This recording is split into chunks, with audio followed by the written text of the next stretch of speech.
Well, welcome everybody to our celebration of Global World Inclusion Day. I'm Rebecca Pierce. I am your Chief People Officer, and I know that many of you are joining us from all over the world. And I am joining from my home in Cornwall in the United Kingdom.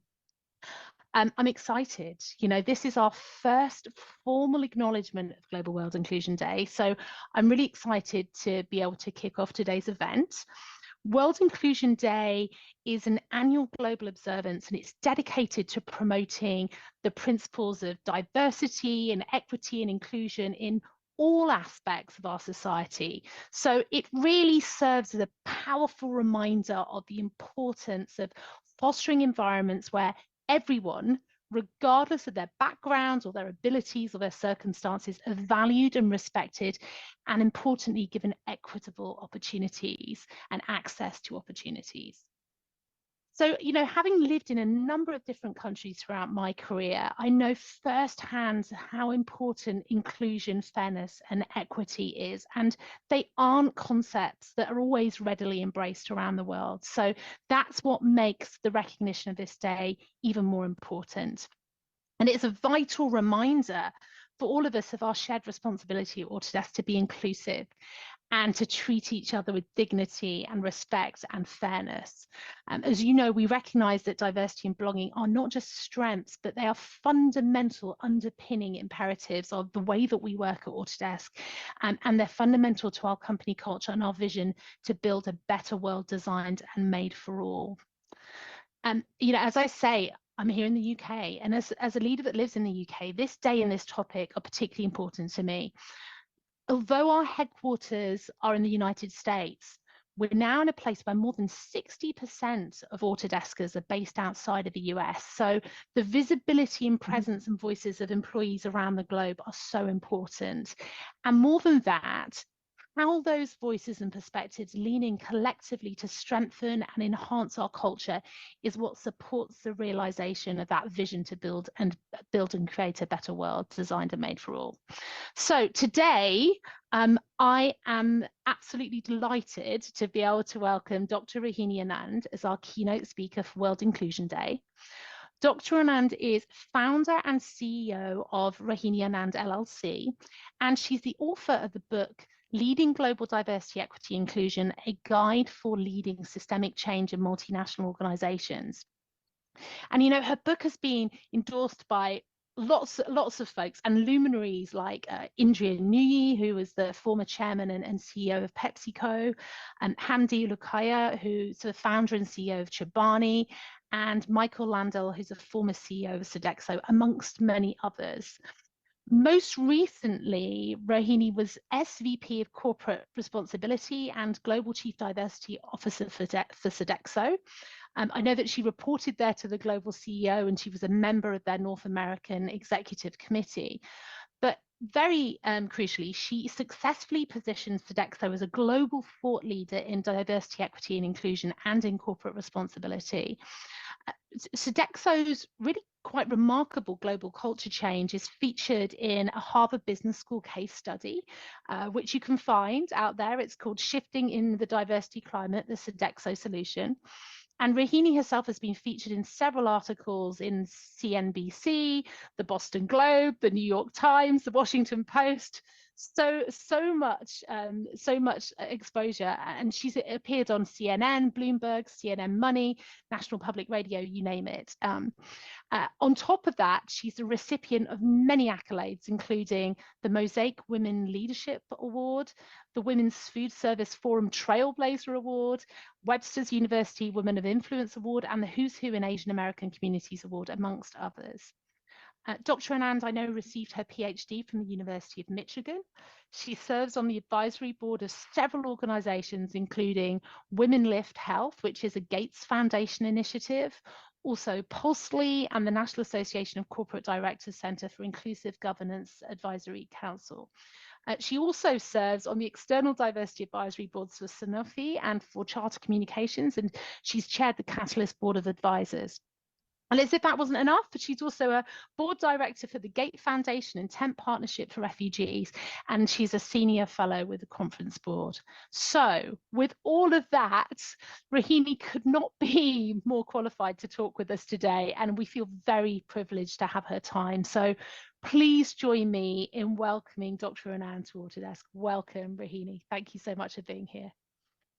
Thank you, Rebecca. Thank you for that very warm introduction. And I sometimes have to look around to see who's being talked about, but I'm just very delighted to be invited to speak with you as part of your recognition of World Inclusion Day.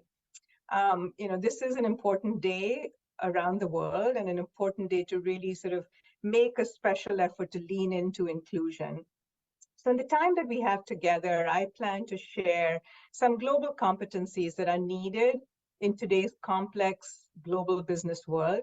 And I will share what gets in the way of global inclusion, because that's something that's always asked of me. But first, let me share sort of my story and what brings me to DEI work, to the work that I do, and to my passion. So, my story, I clearly recall that sweltering hot and humid monsoon night when my entire family had come to see me off at Mumbai airport. The farewell was this turmoil of hugs and kisses and tears, and of course, a lot of advice. Make sure you eat well, write often, don't get an American accent. And from my very wise grandfather, I'm looking forward to seeing you get your PhD. Now, this was a time when women in India were expected to settle down and get married. And my grandfather was one of my first allies who understood the Indian context, but he was pushing for change. I was ready for this adventure, but had absolutely no clue of what lay ahead. Growing up in India, almost everyone looked like me. I belonged to the majority religion, Hinduism. And surrounded by others like me, I actually had the privilege of not having to think about my identity. This was before I flew to North America, and in my own very naive way, I saw myself as a citizen of the world. But with that move, my identity shifted from being a person who saw herself as the center of her world to being a minority, to being an immigrant, and to being a foreigner. And I was totally unprepared for that. The change to being identified as a minority made me realize those privileges that come with being part of a majority. I was part of the majority growing up in India, but I hadn't recognized or reflected on my privilege in that way. And more importantly, I was really unable to till I was perceived as a minority and I experienced things differently. So it was this shift in perspective, this disruptive experience, that was a catalyst for me to become an ally to marginalized and underrepresented communities. So DEI is very, very core to who I am. And this path eventually led me to join the senior leadership team at Sodexo, a French global food and facilities management company that Rebecca talked about, with 460,000 employees in over 80 countries. And I joined Sodexo at a very turbulent time when they were facing a promotion discrimination class action lawsuit filed in the United States by the African American employees. That it's a lawsuit that predated me. And the journey that we charted at Sodexo, from what I call class action to best in class, taught me so very much. So here I am. I'm based in the Washington, D.C. area in Maryland.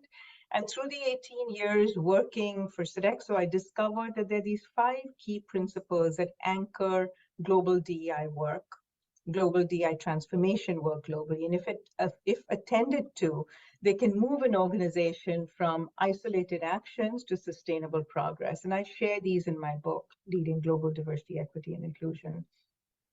So in my time doing global DEI work, I learned that whenever we move into a new practice area, a new country, a new line of business, new culture change work, there's a temptation to replicate what's worked elsewhere. And unfortunately, replicating without a nuanced understanding of local dynamics and awareness of our own cultural lens tends to be unsuccessful.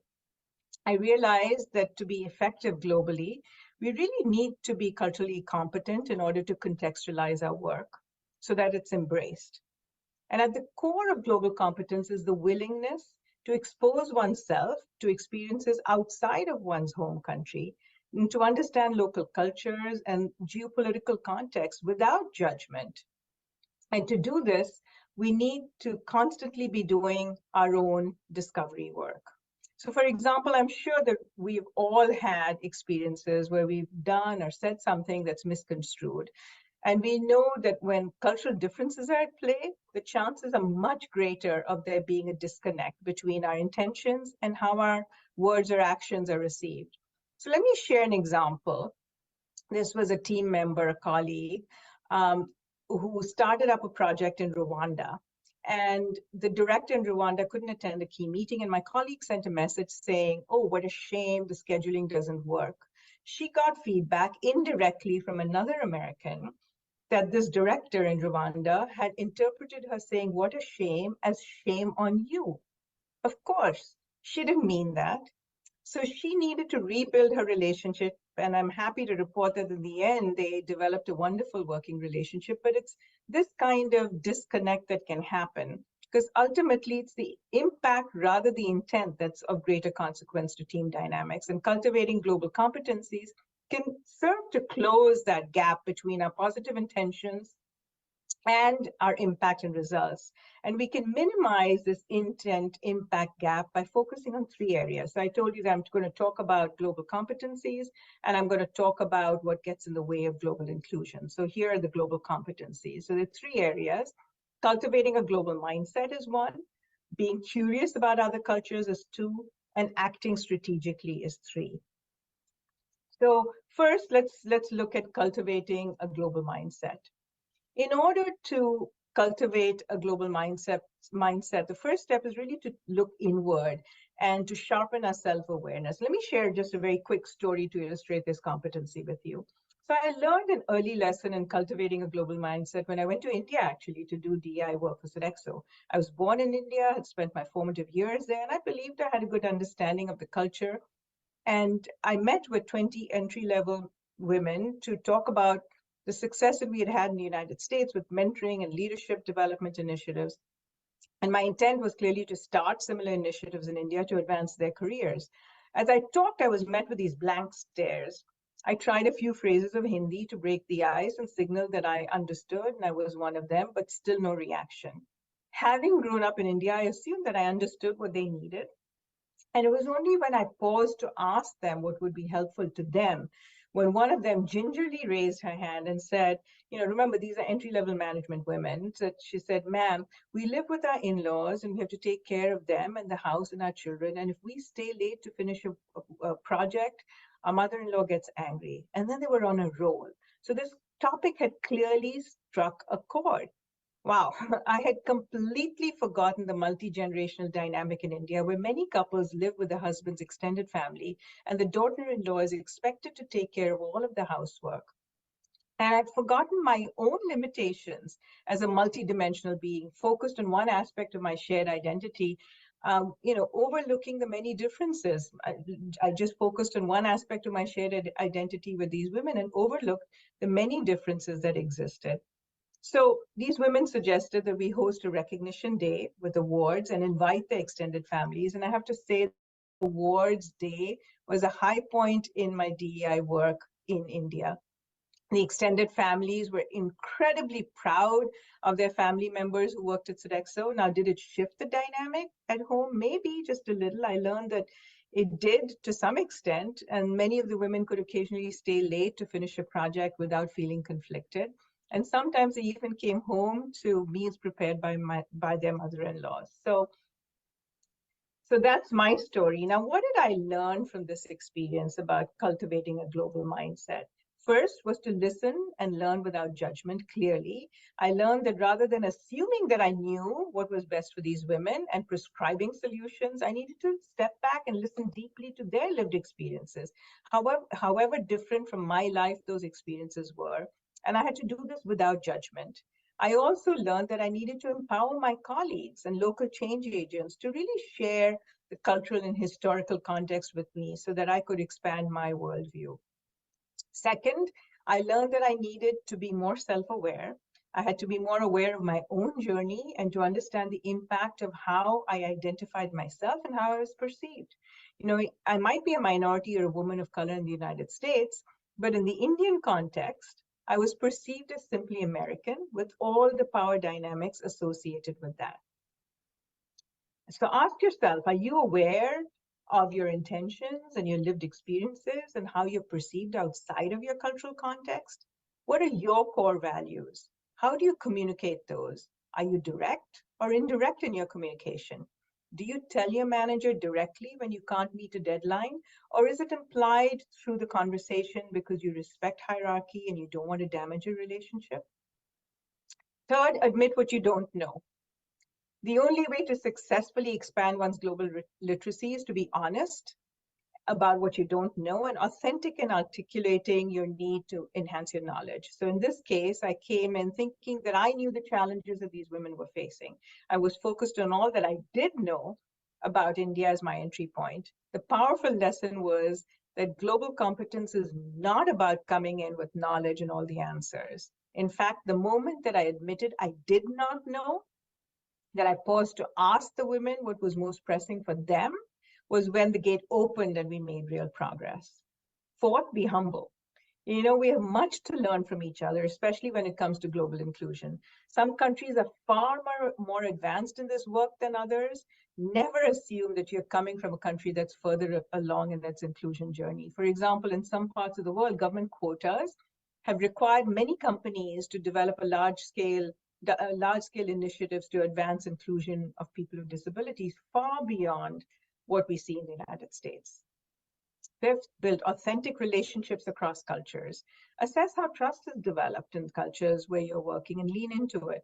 Do you need to lead with credentials and experience? Do you need to go through a key influencer? Does working in this culture require spending informal time together and sharing information about yourself?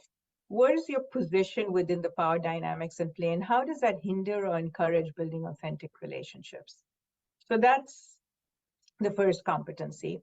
Now, let's look at the second competency, which is curiosity about other cultures.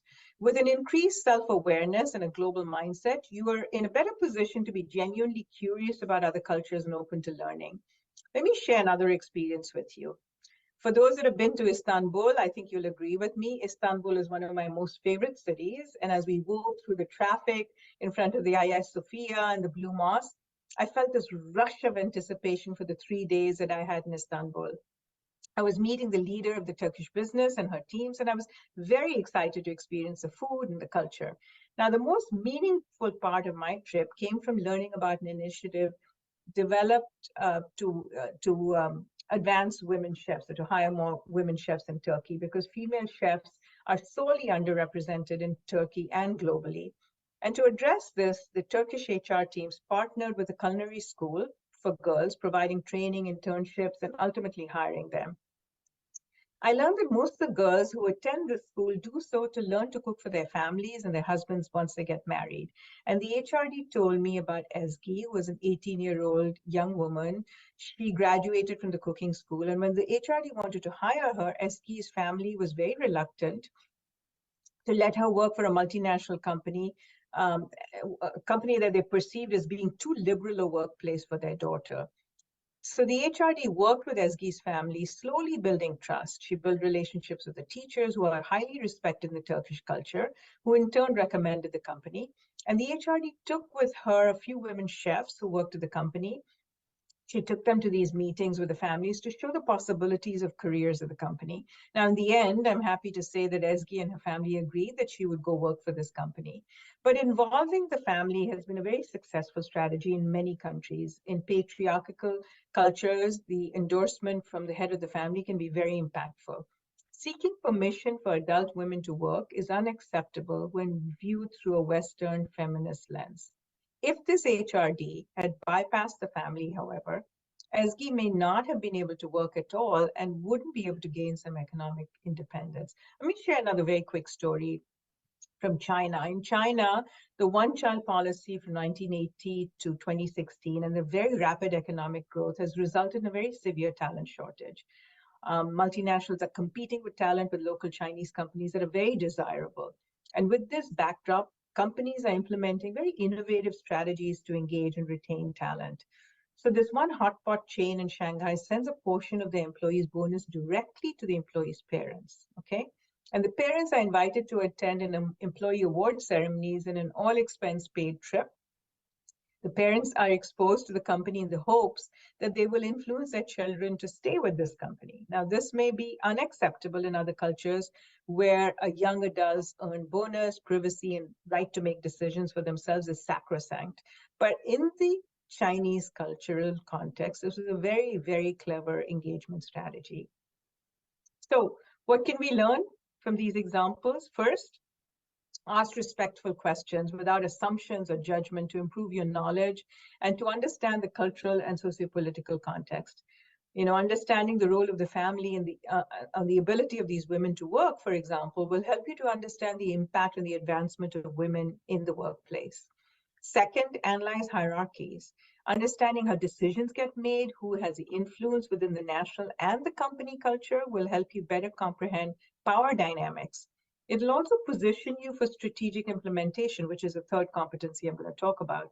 The power brokers may not be the same as those in your home country. How these decisions are made is not always obvious. So seek to understand both the formal and the informal power structures. In these cases that I just talked about, involving the family in the decision-making process was where the power lay, right? Third, learn about the local politics, the culture, the laws, the economics, the history. These values and beliefs really form the basis of why people behave the way they do. For example, in France, I work for a French company, right? It's difficult to address race directly because there are laws limiting the collection of racial demographic data, and even the word race is abhorrent. Now, some who seek to advance DEI and inclusion work and operate with a US-centric civil rights mindset view this as a racist practice. But those seeking to be globally competent educate themselves about the culture's historical and social roots, interacting with local change agents to find those relevant, effective entry points to challenge any racist beliefs. Fourth, explore linguistic nuances. Who are the underrepresented groups and what language is appropriate? So, for example, inclusion translates better than diversity in some contexts, as diversity is often associated with the US's race history. The word minority is not always understood in the same way as in the United States, and people of color doesn't translate outside the US and is often an offensive term in some countries. And fifth, understand the complexities of gathering data. Why is certain data not accessible, for example, in some parts of the world? So the third competency is acting strategically. And strategic implementation is about truly integrating a global mindset and intellectual curiosity into how you implement your work globally. So let me share an example of strategic implementation from Saudi Arabia. Saudi Arabia was ranked 146 out of 153 countries in the World Economic Forum's Global Gender Gap Report. And for years, Saudi women were considered legal minorities. They had to have a male guardian to travel and work. Noticing things opening up, an expat head of the Saudi business and multinational company made a move to hire more Saudi women. So this is sort of about that, acting strategically, right? So integrating the pieces we've talked about, the global mindset, the knowledge, to acting strategically. So what he did was, he decided to hire more women, and there was no lack of qualified women. Saudi women have a very high education level, and many women were eager to advance their careers. Now, according to Sharia law, they had to work in a separate room with the door closed, and they were not able to meet with male colleagues, and they had to communicate via an intercom. Men could not enter the space where they were working without announcing themselves. And if women had to go to work meeting, they needed a Muslim male chaperone.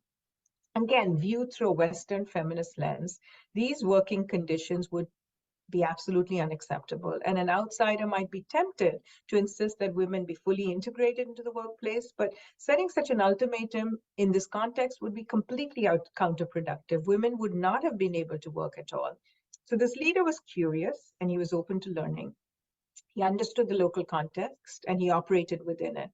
And he had a global mindset. And he was aware of his status as an outsider. He used his outsider status carefully, not imposing his views, but carefully opting to disrupt the status quo from within, taking care not to sort of, push and impose his views. Soon the women made it clear that they would, they had to occasionally meet with their male colleagues. But the conservative men on the staff pushed back because they felt it was not acceptable to have women at these work meetings with men without a Saudi man to accompany them.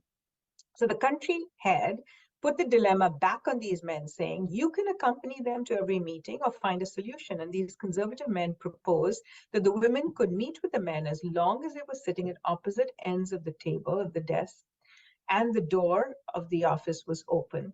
Simple, but very important solution. So this leader's approach was strategic. He understood the context. He invited the leaders, those with local knowledge, even those most resistant, to propose fundamental changes to the women's career opportunities. So what can we learn from this experience, right? The strategic solutions, acting strategically. First, realize that solutions from outside won't work. And I've talked about this a couple of times, but regardless of how effective you might think an initiative is because of success in one part of the world, it's preferable to really co-create solutions with local input to promote a sense of ownership and increase the likelihood of sustained success. Remember, the example that I shared about my visit to India, and in this case, the Saudi case, the leader was successful because he invited the Saudi men and women to come up with a solution that was acceptable to them.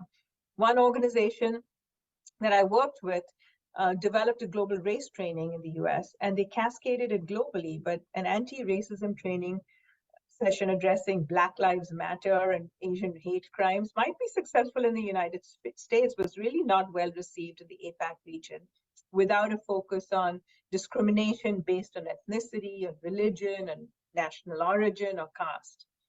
So included in this training, this is interesting, was a hot button activity. And they had people in India react to what the training offered as hot buttons, words such as guns and abortions. Now, these words may have been divisive and emotionally charged in the United States, but not in India. Instead, if they had used words like divorce and religion, which are polarizing in India, they would have had more of a reaction. So you can't do this sort of, top down, it's made here and we're going to roll it out the rest of the world. It really has to be contextualized. And third was, bringing the right stakeholders along. Make sure that you engage all the key stakeholders by asking who else needs to be involved. Often these are individuals who are not obvious based on our culture-bound paradigms, and it might be the extended family, as in the case that I talked about, or conservative men, these last two examples, or, for example, in France or Germany or other parts of Europe, works councils or labor unions that are key stakeholders. Third, align with local change agents. Every society has people who are working for greater inclusion and equality. Find those people, learn from them, support them. They're powerful allies and will help outsiders understand the key entry points and the sensitivities and the pressure points for change, like the HRD in Turkey. And fourth, be patient, because attitudes towards time and deadlines vary between cultures, as you know. And maintaining the relationship is critical. So it's usually better to slow down an effort than to push hard to meet an arbitrary timeline.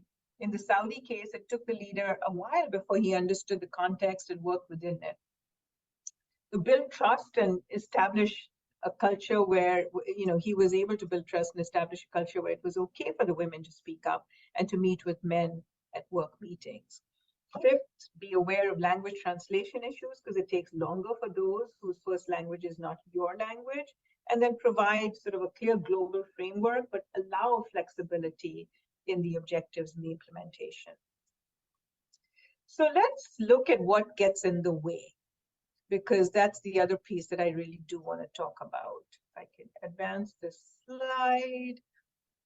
Yeah, here we go. So let's look at what gets in the way. And first, this one-size-fits-all approach definitely gets in the way of global inclusion.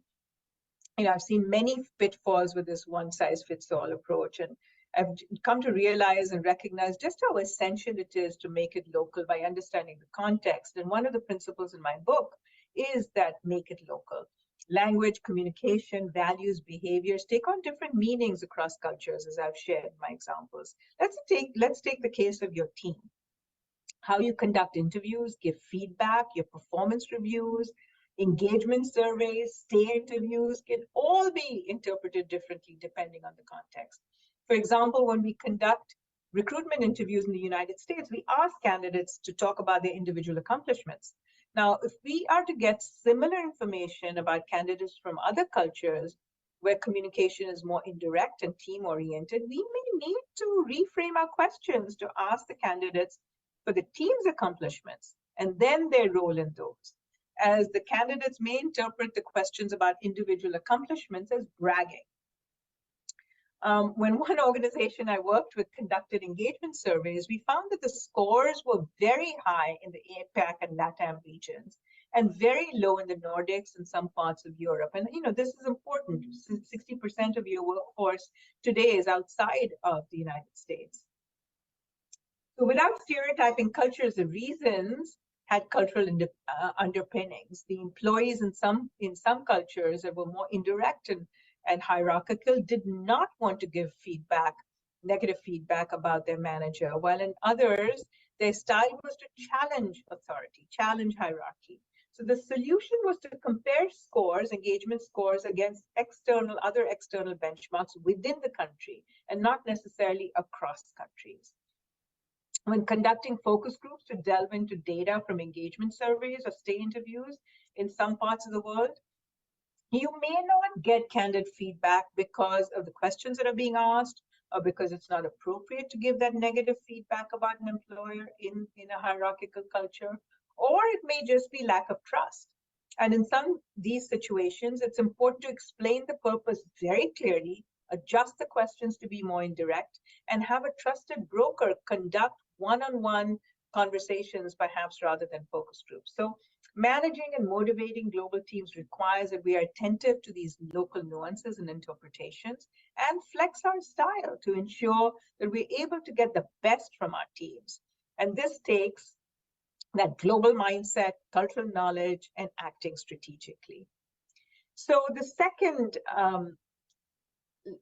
thing that gets in the way of an inclusive culture is lack of inclusive leadership. These are the 5 principles in my book.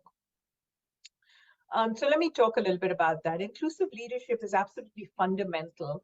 And to sustain DEI and to move from isolated actions to sustainable progress, leaders need to lead inclusion as they would any other business priority. And to do that, you need to internalize the benefit of DEI.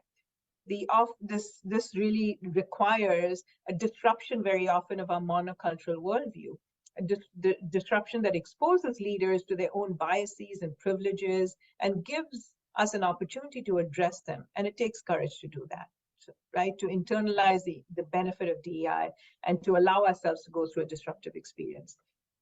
In my book, the second principle for building globally inclusive companies is leaders change to lead change. And for leaders to change, they need curiosity, courage, and commitment. So let me share a very, very quick story with you. I worked with one European leader who was very resistant to DEI. And I knew that he wanted to network with other CEOs. So I got him involved in a cross-company mentoring program in his country, and he was assigned a woman executive, and over time they built a very trusting relationship, and she shared experiences of being the only woman in the executive team, of being talked over, of being marginalized, and then she got laid off and told him about how she had been let go and the experience of being diminished. So he came to me and he said, "This is unbelievable that this is still happening today." And he told me, he said, "I don't want this happening in my organization on my watch." So this leader was curious and genuinely open to his mentee's experience. He was initially resistant, but he had the courage to move outside of his own frame of reference and to allow his mentee to influence his worldview. But knowing that curiosity and courage were not enough, he made a commitment for all 12 of his direct reports to mentor a woman from another company. And I can tell you that kind of commitment has a ripple effect. Of the 12 women who were mentored through this initiative, 9 of them went on to become senior executives in the company. Why? It wasn't that they weren't capable before, but now they had the sponsor of these senior leaders who made them visible, who advised them on their career trajectory and sought out development opportunities for them. So when we find the courage to actualize our commitment, we energize ourselves and others. Now, the third one is that we need to have a clear rationale for global inclusion. And without a compelling reason for change, 70% of change efforts fail. If inclusion, DEI, is just a reaction to external events, it can't be sustained. It can't be bolted on. It has to be congruent with the organization's purpose, business, and culture. And it has to be part of the business strategy. So I call this principle, and it's good business too. So let me share with you an example from Natura & Company. Natura is a Brazilian cosmetics company that includes brands like Avon and The Body Shop. They're in 73 countries. And they launched an innovative approach called Coragen. They needed to spark innovation in their products. So the goal was to hire a diverse group of interns to drive innovation for their business.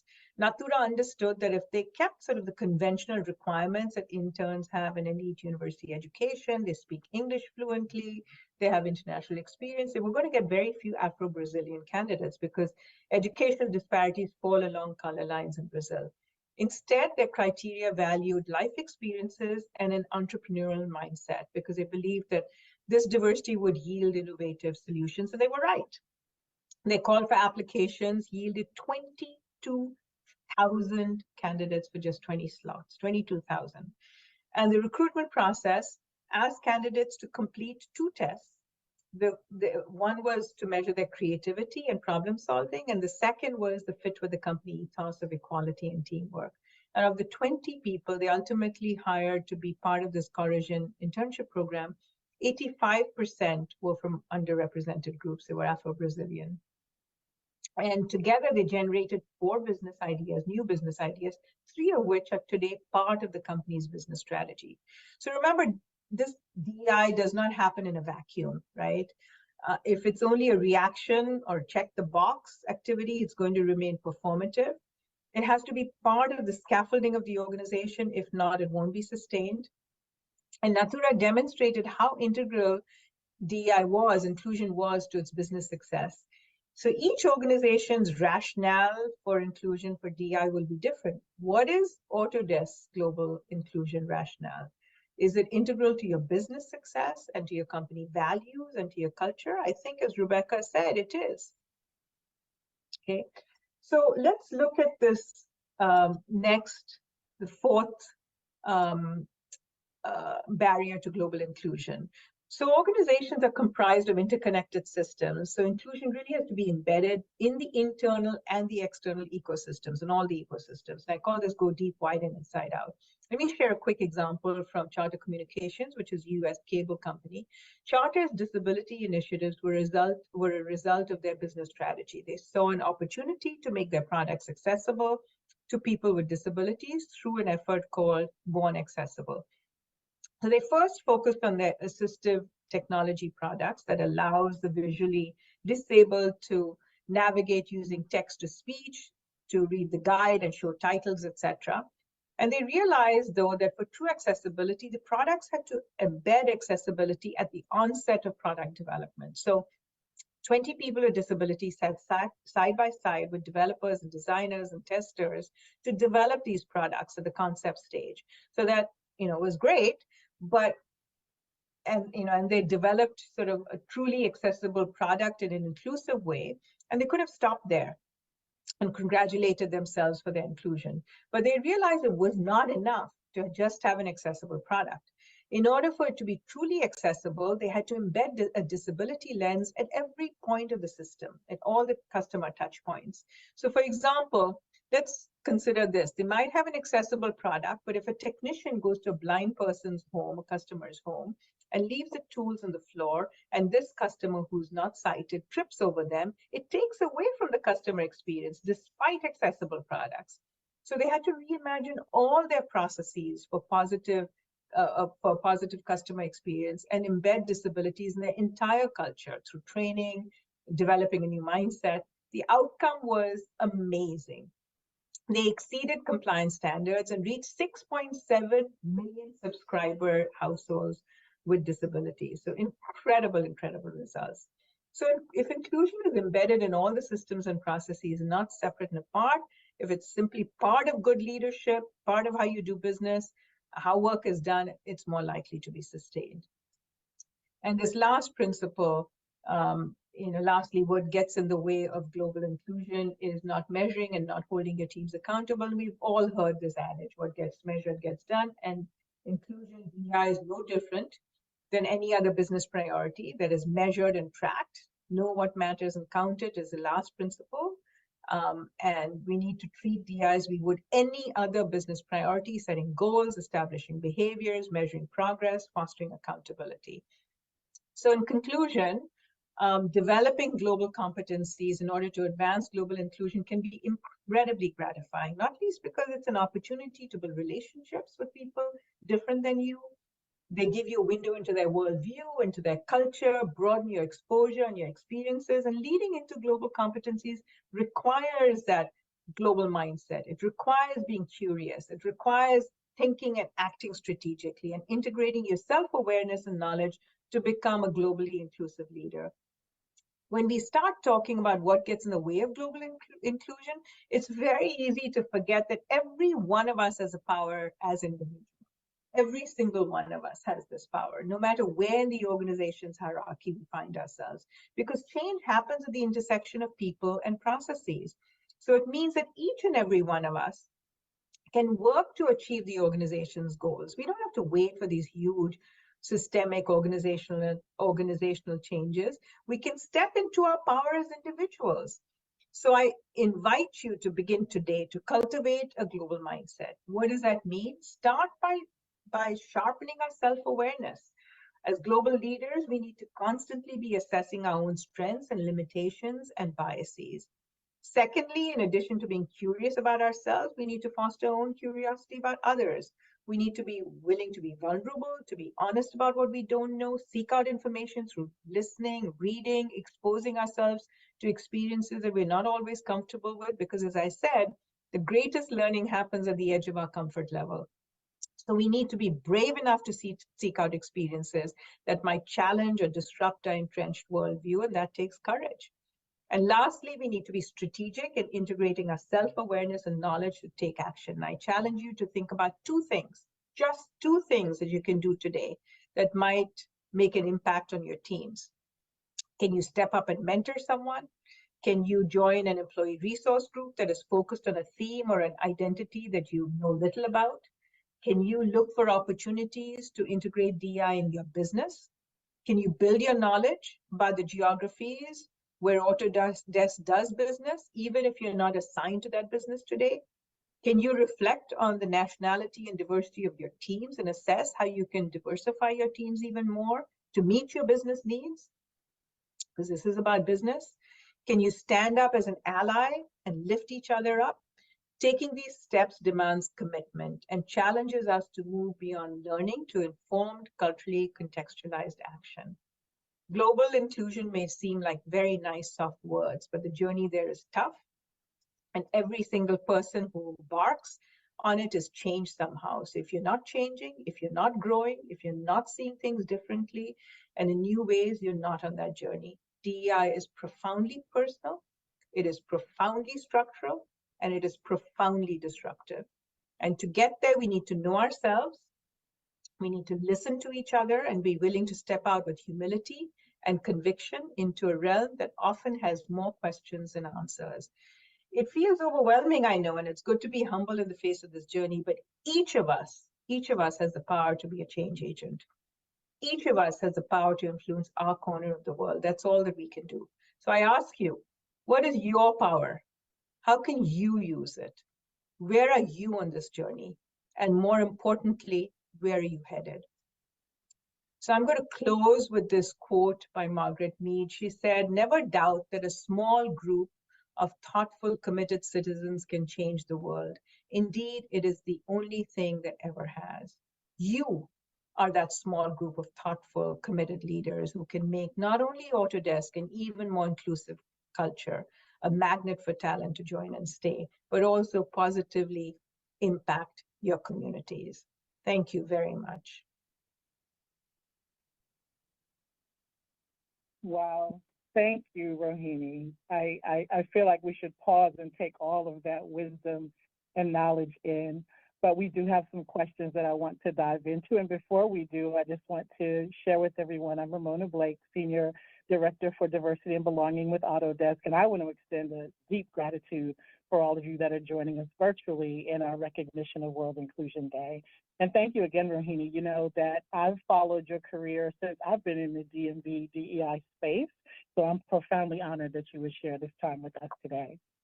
So, you know, one of the things about this work, you talked about narratives and stories and individual journeys and how important that is to our own evolution around DEI. And so everyone has a DEI story, and I'm convinced that one of the ways we can connect and go deeper and be curious about one another is by understanding what one another's DEI stories are. So can you share with us a bit of your story and what brought you to DEI work? Yeah, so thanks, Ramona, and thanks for inviting me to this session. And I would love to get questions from the audience if you're okay with that. I mean, I love real-time questions. So folks, if you have questions, should they put them in the Q&A or the chat? I'm not sure, but it would be great to do them. Yes, if we could share that that code, that'd be wonderful. And we're going to turn to those audience questions in just a moment. There's a Slido code there. Awesome, Wonderful. great. Yeah, so as I shared, you know, in the opening, my DI story really was about my growing up in India and, you know, being sort of part of the majority and not recognizing my privilege while I was part of the majority. Others looked like me, I belonged to the majority religion, till I moved to North America and experienced being an immigrant, a foreigner, and a minority, and experienced things differently and started to really understand what it means to not have to think about your identity when you're part of the majority. And that's really what brought me to the work in terms of leveling the playing field and really ensuring that you know, people have equal opportunities to succeed regardless of who they are and what their experiences are. That's wonderful. Thank you. And one more question, I think, to frame as we transition into audience questions. Can you talk a bit about examples of leaders who have disrupted their worldviews? You talked about your own and your journey in India as an Indian woman. It was still a transformative experience for you. Can you talk a bit about that, about this experience of disrupting your worldview and the way in which that can support us in emerging as transformative, inclusive leaders? Yeah, so Ramona, you know, very often, and this is, it's important to share data, it's important to share facts, it's important to, you know, look at and unpack the data and look at where the gaps are, look at what your pain points are so you can address them. Very, very important to be a data-driven, you know, to like everything else. But I also think that in inclusion work, you really have to get at the heart. So we know that, you know, inclusive leadership at all levels in the organization, but particularly from the top, is absolutely critical for DI to be sustained. And it's only when leaders embrace this work with purpose and passion that you really get that, you know, swing from just to check the box to really getting sustainable progress, because then they're leading it like they would any other business priority, holding people accountable. And what I found is that to do that, they have to internalize the benefit of DEI, and that takes a disruption of a worldview sometimes, as you mentioned. So I shared the example in my talk about the leader who mentored the woman, and you know, she shared her experiences, and it was like, you know, he listened to her lived experience for the first time. And you know, then he went on to ask 12 of his direct reports to mentor women from different parts of the organization. But what I didn't share with you, Ramona, didn't share with the audience, was the story didn't stop there.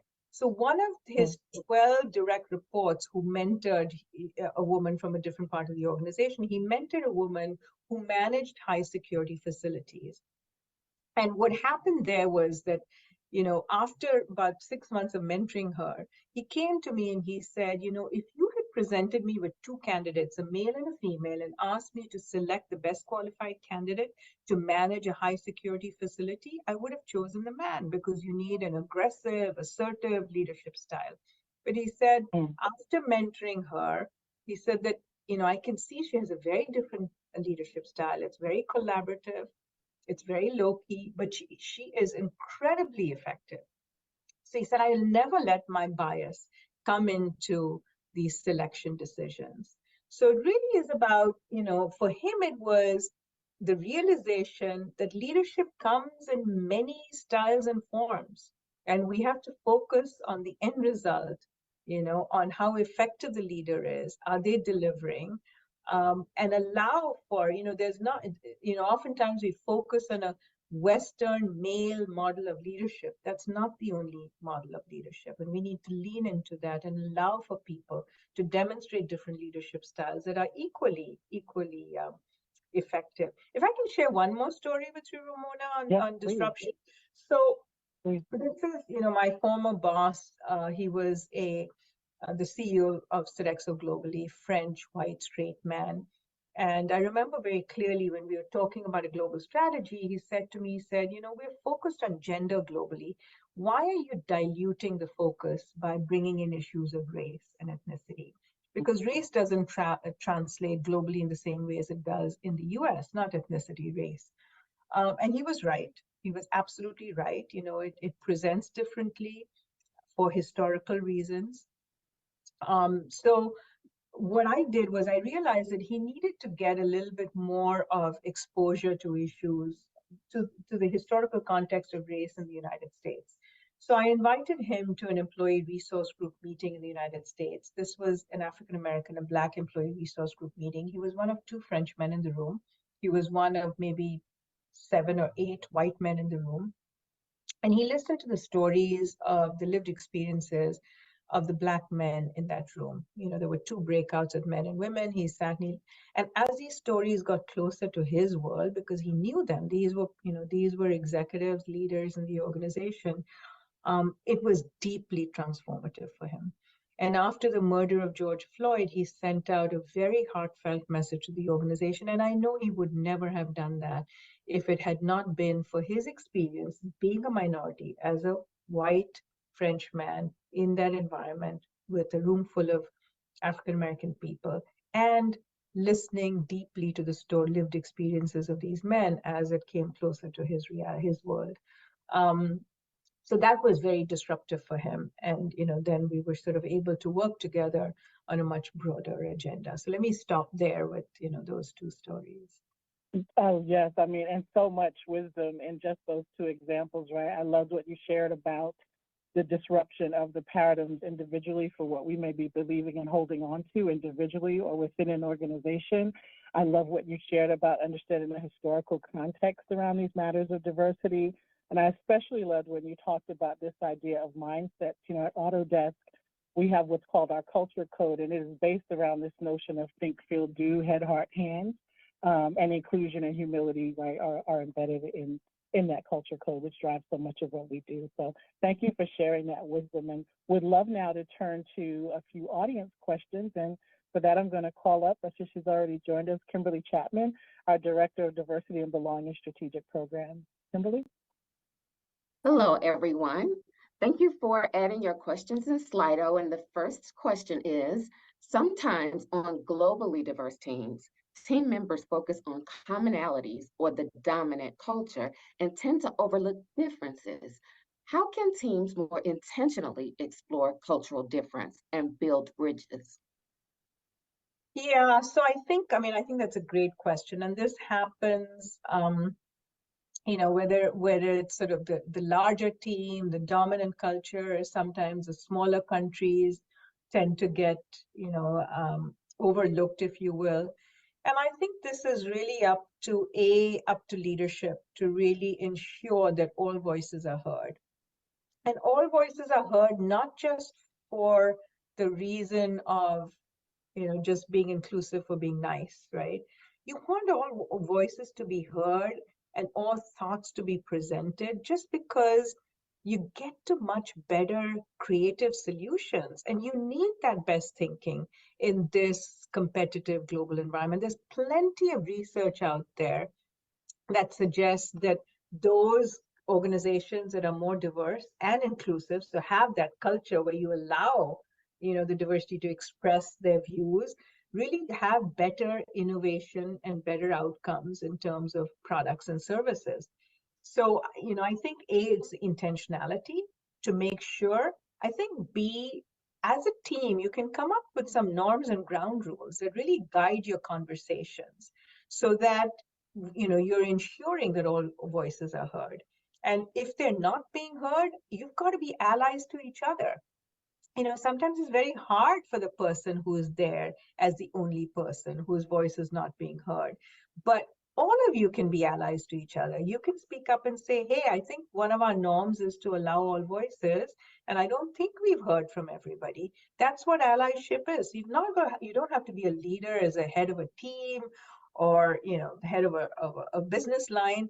Every one of you can be a leader and an ally, regardless of where you are in the organization. So I think it's intentionality from the leader, from the top, but it also is about allyship from all levels on that team to ensure that all voices are heard, not just for the sake of being nice, but for the sake of the business. This is a business imperative. You've got to get the best thinking to get to the best solutions. Thank you. The second question, what ways do you suggest learning about what an inclusion issue that's super important in one region might look like in other regions?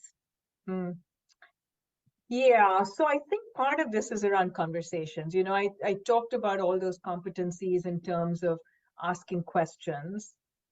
I talked about the competencies around, listening deeply, not assuming, because languages translate differently from one part to the other. Dominant and non-dominant groups differ in different parts of the world. So we've got to be able to listen without judgment. And I'll give you my own sort of personal example on that. So I talked about a French company, right? And one of the things that I had a very hard time addressing was issues of race and racism in Europe, okay? We know that racism is universal, okay? But it's also very specific. And every context has a dominant and a non-dominant group, and these differ. So, race and racism is sort of fluid. It's shaped by the history and the culture, and you really can't assume and take this sort of cookie cutter approach, because very often it's tangled up with ethnicity, with religion, with caste, which take on more of a prominence than race. So in the US, race may be the driving social force, but in other parts of the world, it's one of several identities that divide. And if we expect it to be expressed in a manner that we're familiar with, we can, miss some of those important entry points, like discrimination against the lowest caste or religious minorities in India, or ethnic undertones in Kenyan politics. So I think we've got to really be mindful of, sort of listening, asking the right questions with respect. So when I talk about my personal example, in France, for example, it's forbidden to gather race or ethnicity data, and race was removed from the constitution in 2018. And this was in response to persecution of the Jewish people in an effort to rebuild France and redefine it as indivisible. Now, I went in thinking, oh my gosh, they don't gather data on race.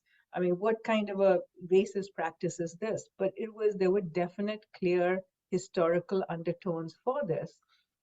Because they didn't want to identify people by community affiliation, but rather by objective criteria like migration and citizenship, so that the state couldn't use identity data for state action.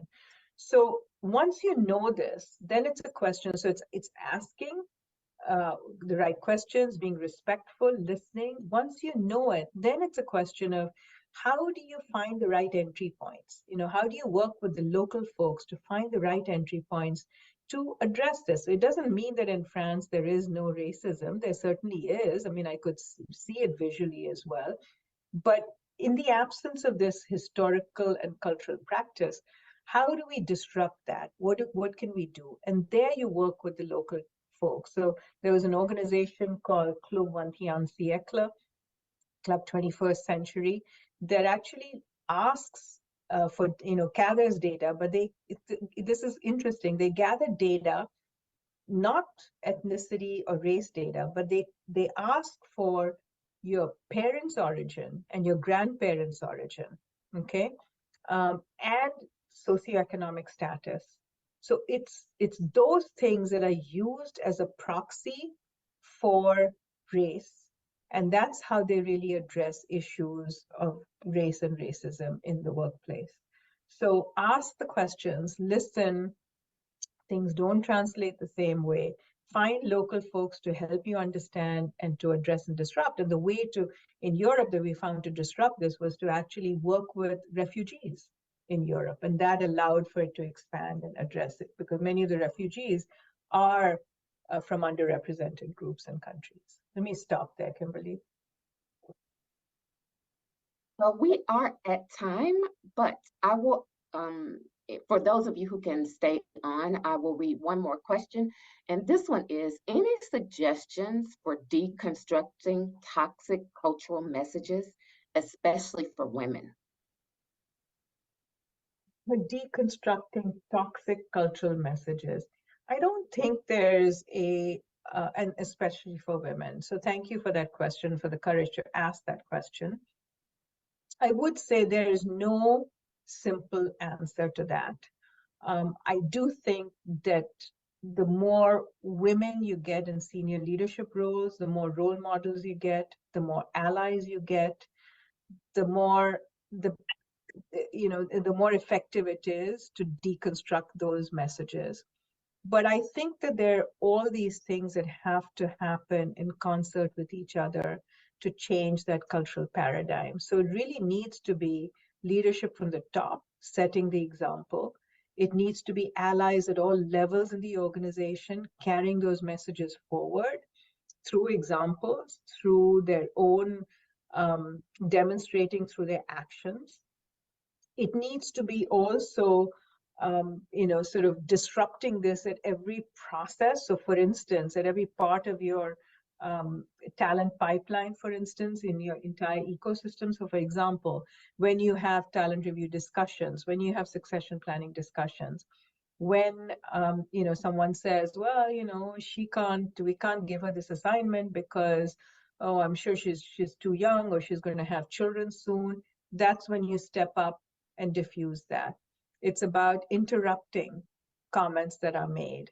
So it really has to be, and then ultimately it's about, what are your measurements for changing the culture? Are you unpacking your engagement survey information? Are you holding your teams accountable for the right behaviors? Do you have clear behaviors that leaders have to engage in? And is that part of your discussion in your performance review? Are you cascading that throughout the organization? Because that's how you will change the culture, is by holding people accountable. So let me stop there. Thank you. Thank you so much, Kimberly. Thank you again, Rohini. And I know we're a couple of minutes over, but just a few reminders as we move forward throughout the month. Know that we're continuing to celebrate Latinx Heritage Month through October 15th. On October 24th, the DMB team would like to invite you back to continue the celebration of World Inclusion Day for a session on inclusive artificial intelligence principles. And we also are in the midst of celebrating Employment Disability Awareness Month. And coming up in November, we also have a Native American Heritage Month. So asking you to visit Autodesk One for details on all the celebrations throughout the year, but especially over the course of the next 2 months. And I want to thank you again, Rohini, for spending this time with us. It's been incredibly enriching. Thank you. Thank you to everyone. Bye-bye.